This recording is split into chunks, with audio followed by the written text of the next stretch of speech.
Alhamdulillahirrahmanirrahim. Kembali lagi di acara Sambung Rasa, menggugah jiwa, penyambung rasa, yang setia menemani pemirsa semua menjelang waktu berbuka.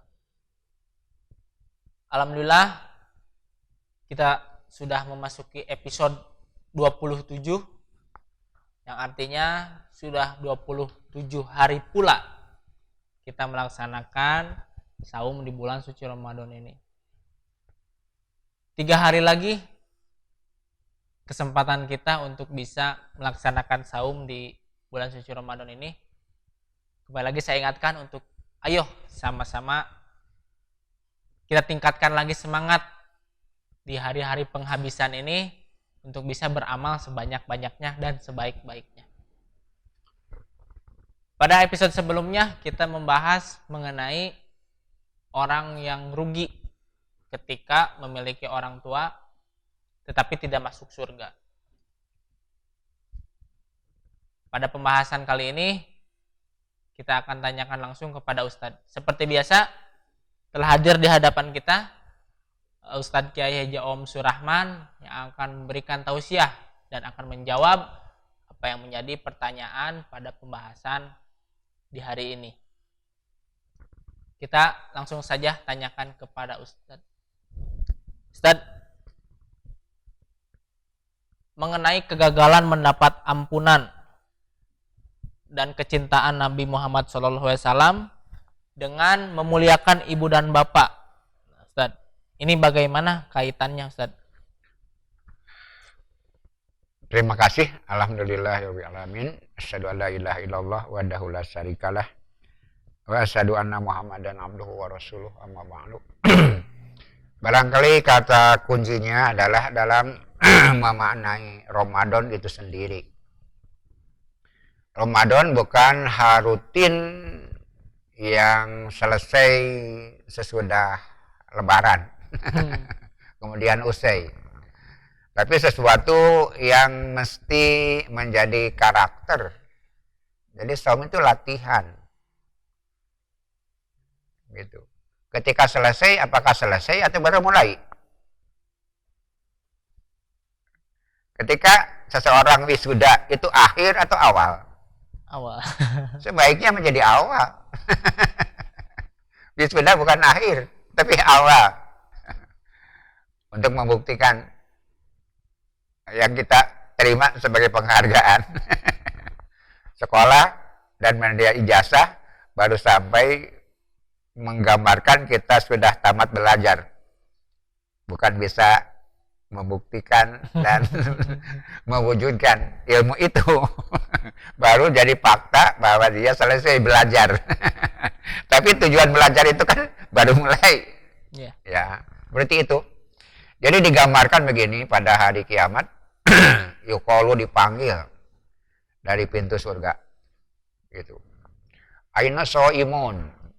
Manis so'im, berapa ungkapan yang mana sama. Manis so'im atau aina so'im, mana so'im itu. Nah, kita tahu so'im, fi'il, isim fa'il, so'im. Aina so'im, mana yang saum itu, Kemudian, bahwa dimasukkan ke surga. Wa umliko dari kalbab. Selesai masuk orang-orang yang saum, pintu royan itu kan khusus untuk orang saum ditutup. Pintu royan ditutup setelah masuk orang-orang yang saum. Pertanyaannya, apakah kita akan masuk ke surga? Itu kan pertanyaan besarnya. Kenapa? Yang kita perbincangkan adalah soim itu kan orang yang sedang saum. Ya. Betul ya? Soim orang yang sedang saum. Apakah ketika kiamat kita sedang saum? Aina soim. Kalau sekarang saya saum, gitu kan? Karena ada di ini soim, saya sedang saum. Aina soim, ana soim. Tapi apakah ketika di hari kiamat itu kita sedang saum? Kita tidak sedang saum. Jadi soim apa maknanya? Bukan sedang saum, tapi alumni saum. Seperti gambaran yang tadi. Soim bukan sedang saum. Kenapa di akhirat tidak saum? Di hari kiamat kita tidak sedang saum, bahkan saum sebentar lagi selesai. Ya. Kalau soim artinya yang sedang saum. Di soim di sana ada mas saum, mendawamkan, melanjutkan, mengabadikan saum dalam perilaku kita. Jadi selesai saum bukan selesai masalah. Kan sejak awal kita perbincangkan bahwa apa di antara misi saum merubah paradigma cara berpikir atau cara bertindak. Apa? Rohani memimpin jasmani, ruh memimpin tubuh. Apakah selesai saum kembali diulang tubuh memimpin rohani kita? Itulah yang boleh diabadikan, bahwa saum harus menghasilkan perubahan perilaku, perubahan paradigma, peningkatan kualitas hidup, kemuliaan, mengangkat kita ke derajat yang lebih tinggi, memuliakan. Kenapa? Karena ruh itu unsur langit, masih ingat? Yeah. Tubuh itu unsur bumi. Ketika hidup dituntut atau dituntun dengan lapar, dituntut dengan perut, dituntut dengan syahwat, kita tertarik dengan gaya tarik bumi yang pasti seleranya rendah. Itu yang mengacaukan kehidupan. Kemudian di Ramadan kita dilatih supaya hidup kita dipimpin oleh rohani, unsur ilahi yang memimpin kita kepada derajat yang lebih tinggi. Tapi kenapa mesti latihan? Karena susah. Gampang tidak perlu latihan. Kenapa? Karena susah.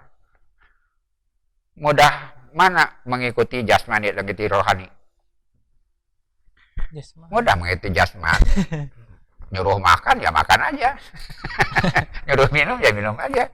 Nyuruh mengikuti hawa nafsu ya karena kita. Tapi rohani kan tidak seperti itu. Jangan. Gitu kan. Hidup tidak sekedar perut. Hidup adalah kemuliaan dan martabat kan gitu. Kita manusia yang bermartabat. Tidak boleh dipimpin perut. Apa bedanya dengan binatang kalau hidup dipimpin oleh perut? Maka di Ramadan dilatih. Kenapa dilatih? Karena tidak mudah. Jadi selesai Ramadan tidak mudah. Kenapa? Yang biasa kita lakukan di Ramadan dalam artian pola pikir mengikuti ruhani itu yang harus kita abadikan, dan itu tidak mudah. Jadi selesai saum, marilah kita bertekad untuk melanjutkan paradigma hidup ruh memimpin tubuh. Itu tidak mudah. Cuma karena kita ingin mulia, kita ikuti latihan itu dengan dibuktikan setelah selesai Ramadan. Hidup itu ingin mulia, ingin mudah. Mulia. Hidup itu ingin mudah, ingin mulia. Ingin mulia. Ya, terpaksa harus sedikit susah. Yeah. Walaupun dengan itu kita akan naik derajat dan akan menghadirkan kebaikan di dunia dan akhirat. Orang-orang mulia di dunianya mulia, di akhiratnya. Pernah kita perbincangkan bahwa kalau ingin ke surga bukan nunggu mati, menunggu wafat, menunggu meninggal dunia, bukan. Ciptakan dunia itu jadi surga buat kita. Bagaimana caranya? Ya pimpinlah hidup dengan ruhani, dengan unsur yang bermoral dan bermartabat. Jangan dipimpin oleh jasmani yang itu adalah unsur bumi yang tentu saja gravitasi bumi turun ke bawah. Dan pada akhirnya di dunia yang sangat pendek ini kita rugi, di akhirat lebih panjang kerugian. Kalau dipimpin dengan rohani walaupun susah, bahkan boleh jadi dunia kita akan diuji dengan macam-macam kekurangan, boleh jadi karena kita tidak mengikuti tubuh tapi mati rohani. Barangkali dalam gambaran dunia yang kita hasilkan tidak sebanyak orang yang mengikuti tubuhnya karena mereka fokus ke sana, sedangkan kita mengikuti rohani kita yang boleh jadi suatu saat kita diuji untuk mengabaikan tuntutan dunia untuk mengambil tujuan akhirat. Walaupun Allah tidak akan biarkan kita hidup sengsara, insya Allah. Tapi harus ada pengorbanan, seperti saum. Kita berani lapar-lapar. Hidup akan seperti itu, tidak mudah. Bersabarlah, bersabarlah, bersabarlah. Dengan itu kita akan punya kemuliaan dan punya martabat di hadapan Allah Subhanahu wa Ta'ala. Ingat bahwa dunia ini pendek, seperti setetes air di lautan. Dunia dengan akhirat ibarat satu tetes air dengan lautan. Kalaupun kita tidak dapat, jangan kecewa. Kenapa? Cuma setetes. Yeah. Ketika kita dapatkan, jangan terlalu berbangga. Cuma setetes. Kita boleh jadi tidak kebagian. Jangan kecewa. Kenapa? Cuma setetes. Hidup pimpin oleh rohani. Jangan dipimpin oleh jasmani yang cuma setetes itu. Demikian barangkali kaitan kita harus mendekatkan diri kepada Rasulullah, menyambungkan diri kita dengan kemuliaan Rasulullah. Kedua, berbuat baik kepada ibu dan bapak sebagai simbol berbuat baik kepada manusia. Kalau orang berbuat baik kepada ibu bapak, insya Allah kepada manusia lain dia akan berbuat baik.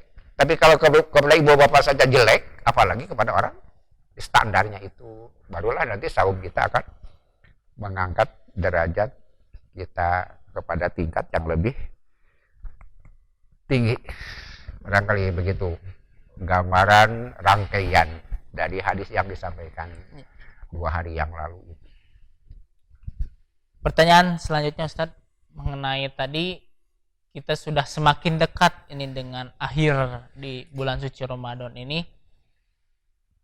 Dengan berakhirnya bulan suci Ramadan ini, apakah boleh kita bersuka cita, berhubung kita akan menyambut Hari Raya Idul Fitri itu?